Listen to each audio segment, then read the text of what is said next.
CNG কত টাকা দাম? 4 লাখ 5 লাখ টাকা।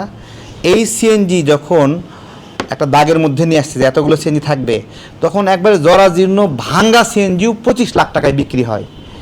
তাহলে আজকে হকারদেরকে যে দাগ দিয়ে এরকম করে জায়গা দিয়ে দেওয়া হচ্ছে, এই জায়গা ওই সিএনজির মতো 25 লাখ টাকায় বিক্রি হবে। এবং আজকে যে জায়গাটা একটা কার্ড বানায় দিচ্ছেন না, এটা কোনোদিন যদি আপনি এখান থেকে সরাতে চান, ওই কার্ড দিলেন মানে ওই জমিটাকে চিরস্থায়ী বন্দোবস্ত করে দিলেন। আপনি যদি ওখানে হকারকেই বসাবেন, তাহলে 5 ফিট গভীর করে ইট পাথর পিচ ঢালাই দিয়া ওটাকে রাস্তা বানাইছিলেন কেন? এত টাকা ওর উপর বরাদ্দ করলেন কেন? ও তো মাটির উপরেও ডালি নিয়ে বসতে পারতো, বুঝতে পারতো না। আজকে একটা কার্ড ধরাই দিচ্ছেন, এই কার্ড নিয়ে কি হবে জানেন?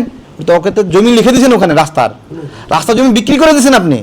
সিএনজি যেমন 5 লাখ টাকা 25 লাখ টাকা হয়ে গেছে, তেমনি ওই দাগ দেওয়া জায়গা তো 25 লাখ টাকা 30 লাখ টাকা না 1 কোটি টাকা হবে। কারণ ওই ফুটপাতে যা বিক্রি করবে, ও উপরে যে 20 লাখ টাকা দিয়ে দোকান কিনে সেটা বিক্রি করতে পারবে না। 1 কোটি টাকা দিয়ে দোকান কিনেও সেই জায়গায় সে বিক্রি করতে পারবে না। আপনারা কি একটা অভিশাপ বলে নিয়ে আসছেন, আপনি বুঝতে পারতেছেন?